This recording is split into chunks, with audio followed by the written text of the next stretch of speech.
हम लोग अभी हाथ जोड़ के आपसे निवेदन कर रहे हैं, लेकिन ध्यान रहे, अगर हम हाथ जोड़ना जानते हैं तो जरूरत पड़ने पर हाथ मरोड़ना भी जानते हैं, और अगर हाथ मरोड़ने से काम ना चले तो आवश्यकता पड़ने पर हाथ तोड़ना भी जानते हैं। लेकिन हम खुद को मानने वाले लोग, उस वक्त ये आंदोलन अनागरिक धर्मपाल जी के नेतृत्व में लड़ा गया। उसके बाद बड़ा आंदोलन 1992 में शुरू हुआ, 100 साल बाद, भंते सुरेश ससाई जी के नेतृत्व में, जिसमें भंते आनंद जी भी थे, भंते प्रज्ञा सिंह जी भी थे, और भी अनेकों बहुत हुए। 1.5 साल तक दिल्ली में जंतर मंतर पे प्रदर्शन चला। उस वक्त में समता सैनिक दल का राष्ट्रीय कोषाध्यक्ष था।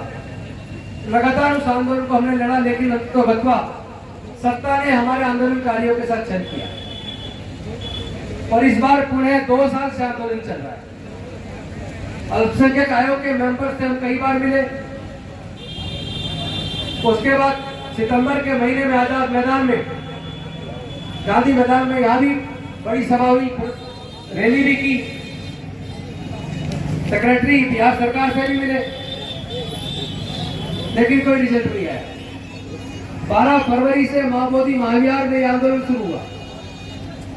उस आंदोलन को भी बलपूर्वक कुचलने का प्रयास हुआ, वो आप सबको पता है। उसके बाद वहां से किस तरह छल कपट से हटाया, और यह आंदोलन शुरू यहाँ पर हुआ। कितनी गंदगी थी, कितना यहाँ हमारे भिक्षुओं ने, हमारे उपासकों ने मिलकर इस जगह को साफ सुथरा किया और बैठने के लायक बनाया। लेकिन ये जो पाकिस्तान और भारत के बीच में युद्ध की स्थिति बनी, इसका भी लाभ उठाकर हमारे इस आंदोलन को डाइवर्ट करने की कोशिश की गई। लेकिन हमारे जाबाज बहुत भिक्षुओं ने, उपासकों ने उनकी उस योजना को विफल कर दिया।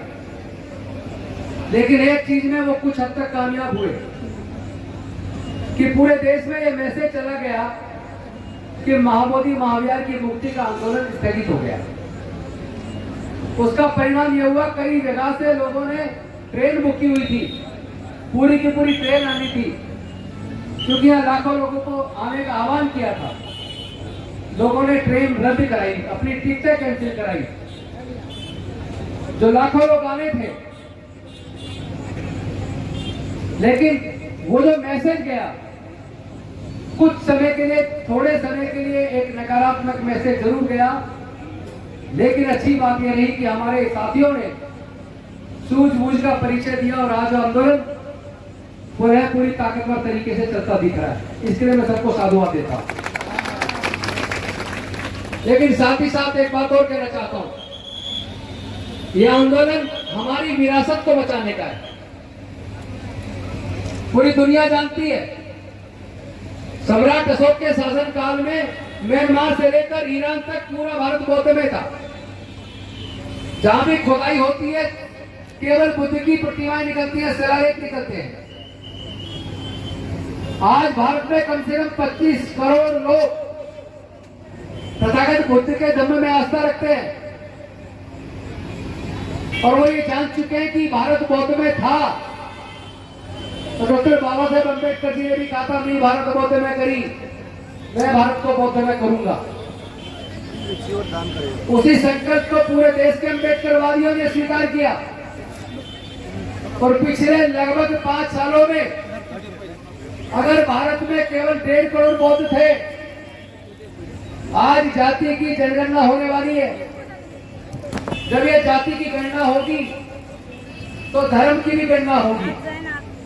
मैं बड़े भरोसे के साथ कह सकता हूं, आप सबको बेहद खुशी के साथ, गर्व के साथ कह सकता हूं, जब से 5 अक्टूबर 2022 को हमने बौद्ध धर्म की दीक्षा ली, डॉक्टर बाबा साहेब अम्बेडकर की दी 22 प्रतिज्ञाएं दोहराई, पूरे देश में मनुवादियों ने एक माहौल बनाया।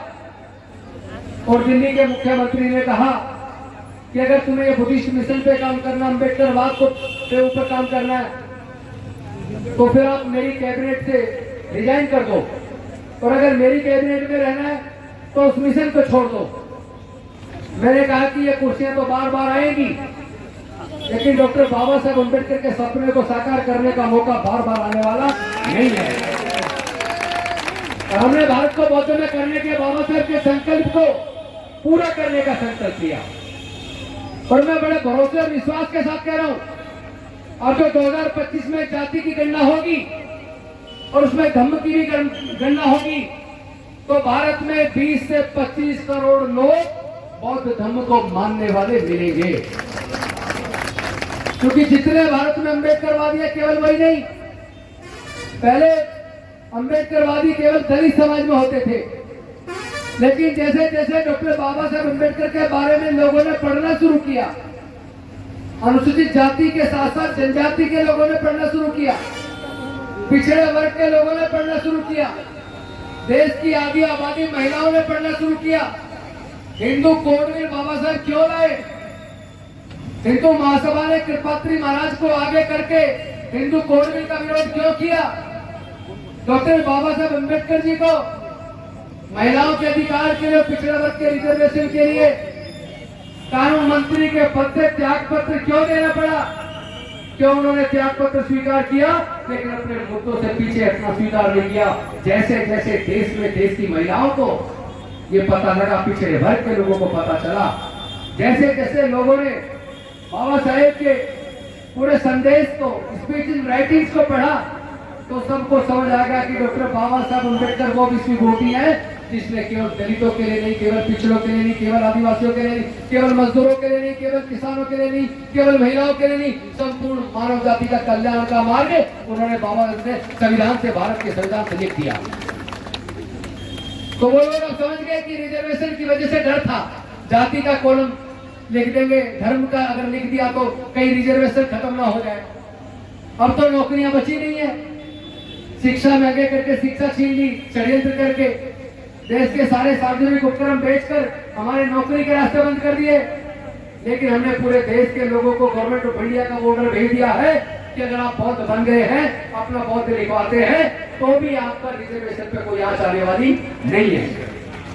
इसलिए लोग खुल के इस बार जाति की गणना में, धर्म की गणना जब आएगी तो उसके अंदर कॉलम में बौद्ध लिखवाएंगे और पूरी दुनिया को पता चलेगा कि भारत के अंदर कम से कम 20 से 25 करोड़ बौद्ध लोग 2025 तक बन चुके हैं। साथ ही साथ महाबोधि महाविहार हम शुरू से कह रहे थे कि कम से कम हमारे बौद्धों की आस्था का केंद्र, इसको मुक्त कर दो, लेकिन सरकार नहीं मानी।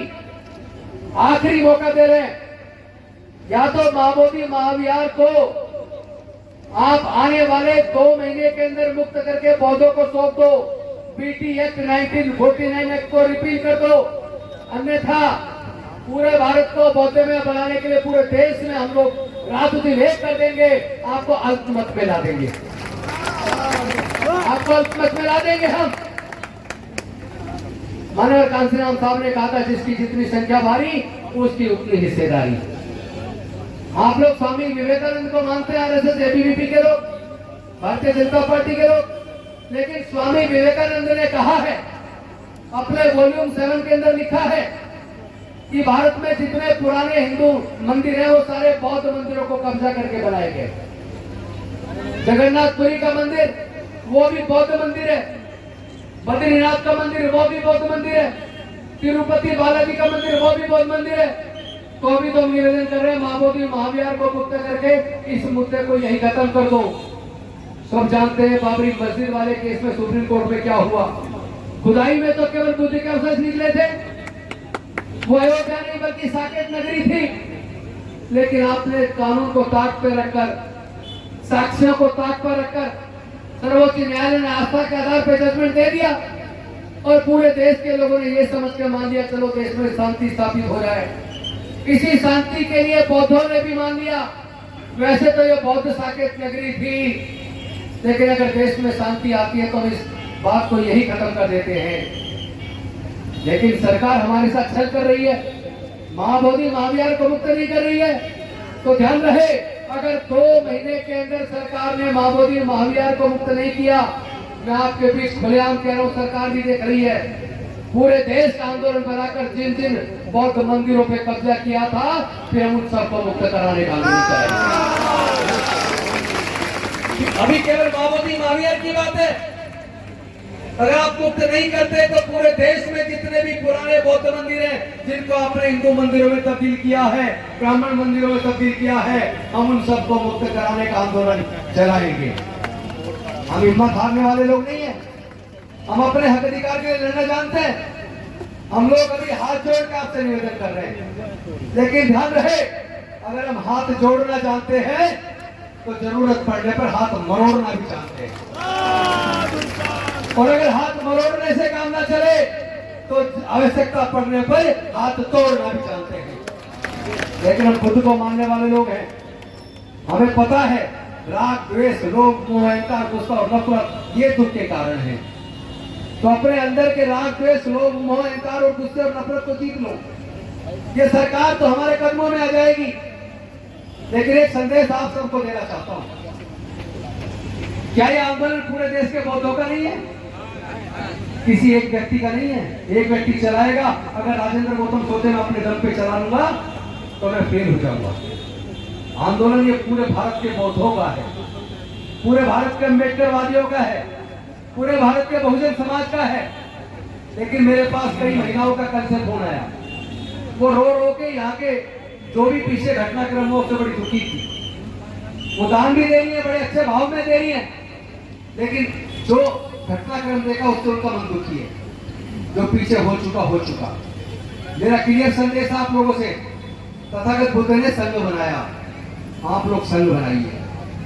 संघ बनाइए, पूरे देश के लोगों को जोड़कर संघ का निर्माण कीजिए। और उस संघ का नेतृत्व हमारे बौद्ध भिक्षु करें। हमारे बौद्ध भिक्षुओं के नेतृत्व में हम लोग पीछे कार्यकर्ता के तौर पर जब गोली चलेगी तो हम खाएंगे, लेकिन आंदोलन का नेतृत्व हमारे बौद्ध भिक्षु करेंगे। एक तो ये तय होना चाहिए। इसके लिए लामा जी से मेरी बात हुई है, बाकी लोगों से भी बात हुई है, और जो लोग पहले एकजुट थे वो जो अलग बट गए उनसे भी बात हुई है। हम लोग उनको सबको बिठाकर, क्योंकि पूरे देश में कोई राज्य ऐसा नहीं जहां से लगातार पिछले 5 दिन में लगातार फोन आए हो। सब लोग मन से दुखी हैं। केवल यहाँ जो आप बैठे केवल ये नहीं है, पूरे देश के लोग की भावना जुड़ी है। पूरे देश के लोग दुखी हैं। अमेरिका से भी फोन आया, ऑस्ट्रेलिया से भी फोन आया, लंदन से भी फोन आया, कनाडा से भी फोन आया, फ्रांस से भी फोन आया। आप मेरे फोन में देख सकते हैं। क्या जवाब दे उन लोगों को? तो मैंने उनको एक ही बात कही, आप भरोसा रखिए, हम तथागत बुद्ध और बाबा साहब को मानने वाले लोग हैं। अगर आपस में कोई छोटी मोटी बात हुई है उसको निपटा लेंगे, लेकिन अपने आपस में कोई लड़ाई हम नहीं होने देंगे। एकजुटता के साथ इस लड़ाई को लड़ेंगे। जिसने किसी ने गलती की भी है, हम किसी का नाम नहीं ले रहे, अगर किसी ने गलती की भी है, समय रहते अपनी गलती को स्वीकार कर ले, गलती को दूर करें। और बौद्ध भिक्षुओं के नेतृत्व में हम सब लोग पूरे देश के उपासक उपासिकाएं अपनी जान में छावर करने के तैयार हैं आप बौद्ध भिक्षुओं के लिए। लेकिन आपको भी आपसे आचरण बौद्ध भिक्षु वाला लाना पड़ेगा। बौद्ध भिक्षु को गुस्सा है, बौद्ध भिक्षु आपका इस्तेमाल करे हिंसा का, ये गलत संदेश मत देना। पूरी दुनिया में बदनाम हम हो जाएंगे, आप सब हो जाएंगे। प्लीज मैं आपसे हाथ जोड़ कर निवेदन कर रहा हूँ, आप जो को वो कष्ट हमें दे दो, जो सजा देनी हमें दे दो, पर गुस्सा आपके चेहरे में नहीं दिखना चाहिए। आप अपने खुद के अंदर से कम राग, द्वेष, लोभ, मोह, अहंकार और नफरत को त्याग करो। आप तो मार्गदर्शक बनो, आपके जीवन की इज्जत करते हैं हम सब लोग, तो आपको भी जीवन की गरिमा बनानी है और इस आंदोलन का नेतृत्व आपको करना है। हम लोग छोटे मोटे लफड़ों को निपटा देंगे। इसीलिए मेरी भीमराव अम्बेडकर जी से भी बात हुई, मेरी बीपी अशोक जी से भी बात हुई, मेरी रामा जी से भी बात हुई, बंदे प्रज्ञाशील जी से भी बात हुई, चंद्रमोदी जी से भी बात हुई, और उधर बंदे राहुल जी से भी बात हुई। और जो लोग आए अलग अलग राज्यों से, उधर भी जगह जगह लोग मिले हैं। कोई रास्ते में मिला, कोई बौद्ध मंदिर में मिला, वो लोग भी सब बार बार कह रहे हैं कि गौतम जी इसको ठीक करवाइए। तो मैं एक बात करूं, नेतृत्व तो हम नहीं करेंगे, नेतृत्व हमारा बौद्ध भिक्षु करेंगे। और ये आंदोलन बौद्ध भिक्षुओं के नेतृत्व में लड़ा जाएगा। उपासक हर प्रकार की कुर्बानी देने के लिए तैयार है, लेकिन जब तक जीत हासिल ना हो तब तक ना झुकेंगे ना रुकेंगे। और बिकने का तो सवाल ही नहीं होता, और कोई बिकेगा तो उसको समाजद्रोही घोषित करेंगे, उसको समाजद्रोही घोषित करेंगे। अगर कोई बिका, किसी ने धोखा दिया, ऐसा ना हो कोई छोटा मोटा पद का लालच दे दे, लाल बत्ती की गाड़ी दे देंगे, आप इधर आ जाओ, और पूरे आंदोलन को कोई चीट कर जाए। इस बार ये आंदोलन इस देश के अम्बेडकरवादी और बौद्ध लोग लड़ रहे हैं। नेतृत्व तो बौद्ध भिक्षुओं का है, कोई आए कोई जाए, आंदोलन नहीं रुकेगा। इन्हीं शब्दों के साथ आप सबको पुनः आज की बुद्ध पूर्णिमा की शुभकामनाएं देता हूँ। और जिनमें भी थोड़ा बहुत कुछ जिनसे गलतियां हुई वो लोग अपनी गलतियों को सुधारेंगे और हम लोग मिलकर पहले से भी कई गुना ज्यादा मजबूत इस आंदोलन को बनाकर महाबोधि महाविहार को मुक्त कराएंगे। और 2 महीने में मुक्त कर दिया तो ठीक है, वरना जितने भी हमारे बौद्ध मंदिरों पर बौद्ध स्थलों पर कब्जा किया है उनको भी मुक्त कराने का आंदोलन हम लड़ेंगे। बहुत बहुत धन्यवाद। नमो बुद्धाय। जय हिंद, जय भारत, जय संविधान।